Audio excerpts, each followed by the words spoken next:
moving on. Um, my moving on started fairly early within the separation. Most people would think that it would go after all the stuff that goes on with the separation, the forgiveness, the growth, the anger, the guilt, and all that stuff. No, my moving on started, I would say, in the middle of it all. It really did. It began. I knew it was done when I was doing a lot of things alone. And I knew I didn't want to have to be alone. So I decided I can't do this. I can't be part of this. If I'm doing it alone, I might as well just be alone. So let me make it clear. Everything I've given you doesn't happen in that order, and it doesn't happen and then move on to the next process. It could still be going on. It's still going on. It can happen out of any order. It's still going on. I'm just giving you those aspects that were most, I'll say, prevalent, most that were there. Like the main things, like, the anger, the guilt, the forgiveness. Those were the most important things that I needed to get where I'm at. And remember, I'm still going. So, moving on. As I said, I was already moving on mid-separation. And that began with me going into theater and doing my work at Middlesex County College, where I spent hours avoiding being home, where I was unhappy.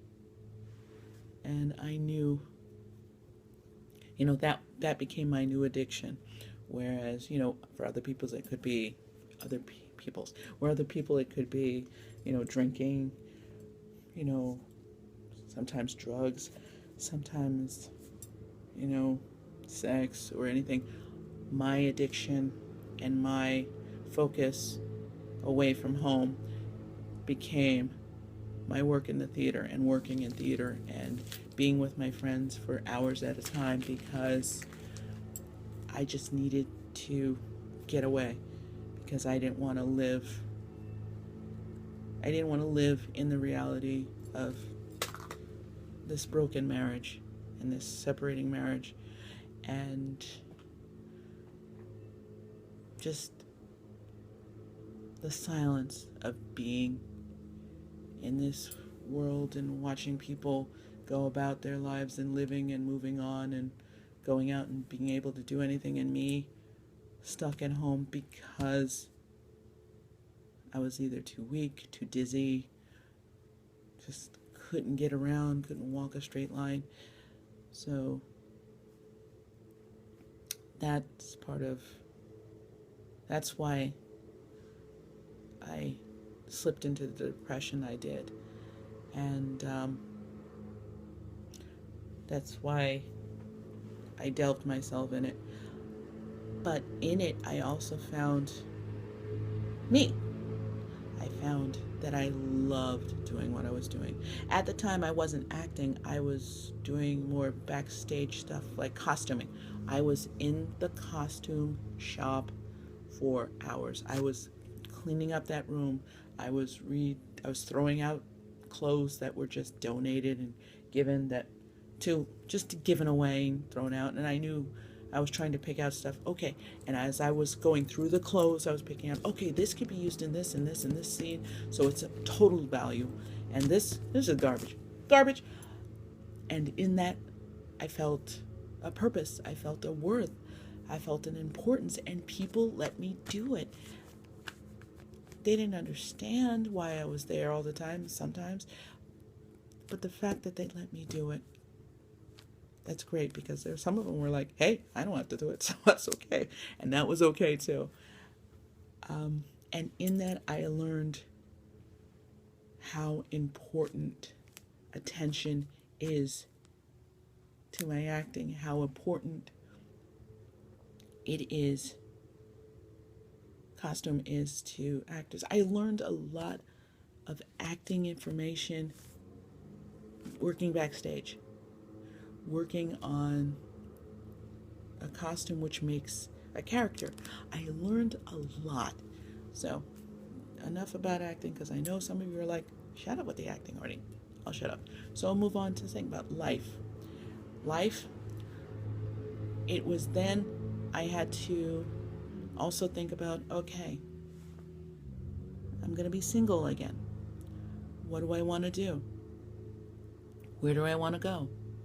Where do I go? Who am I? Do I want another relationship? Where do I want to live? Do I want to move? If I want to go into my acting, I'm doing this alone. How am I going to do this? So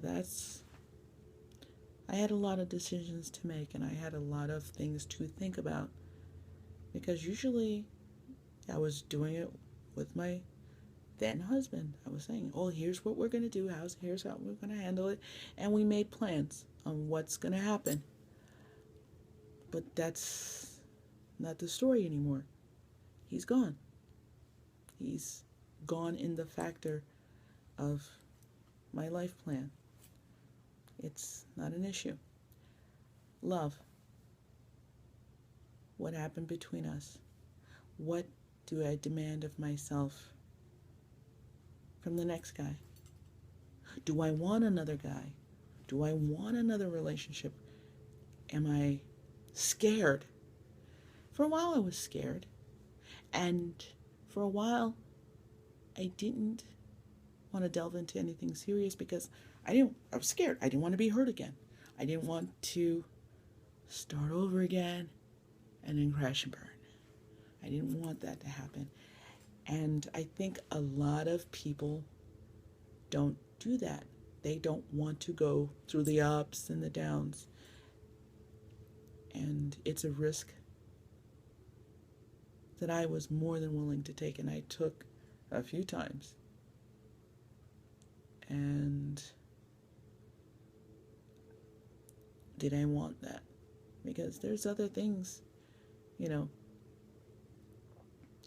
other things you can do. You can have loveless relationships. You can not have relationships at all. Did I want that? And I knew I wanted it, and I knew the next time it was going to happen. The requirements, I'm making him.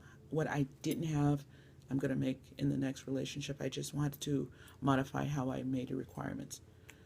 How was I going to express myself? How was I going to express that that's what I want?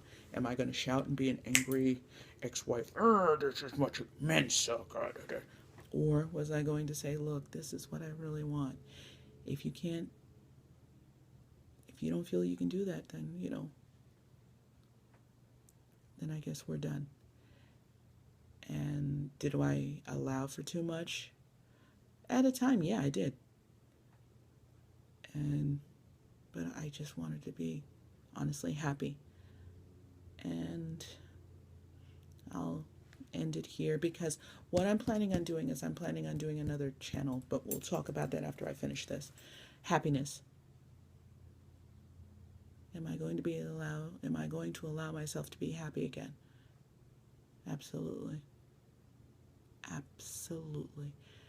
And in my happiness, I make it a rule, and I've done this throughout my whole life. I say it to myself. In a relationship, the next guy will be better than the last guy, or he won't be my guy. That's the rule. The next guy must be better than my last guy, or he won't be my guy. You say it to yourself. It could be your girl. It could be If, it could be the next one will be better than the last one, or he won't be one. Or he or she, doesn't matter. It doesn't matter. Demand that of yourself. And that's my thing about happiness. I have to be happy. I have to be. I have to be. And that's why I'm doing what I'm doing. That's why I'm going to be an actor for the rest of my life. That's why I'll probably be a military wife. Only reason it's probably is because it's like he's not here yet. So when he gets here, so on. Forget it. I'm gonna be. Done. It's part of my growth, part of my forgiveness. I forgive the fact that he's not here, and I'm moving on to the fact that I know he's gonna be here. Done. And I'm happy to be able to say this and not be scared. That's another thing. I was scared. That's why I can say it. I'm not scared about it anymore. I'm not scared. And I'm moving on. I hope you enjoyed this. You guys take care. I told you this was going to be a long one. So we're pretty, this is about 11 minutes. So you guys take care. And like I said, respond below. Talk to me. I'll help you through as best as I can. Even if it's just, you just want to air out, I'm right here. I'm right here. Talk to me. So again, thank you. And you're going to be fine. You have to be. And that's what I told myself. And that's what you tell yourself. Just hug yourself because you are what you got.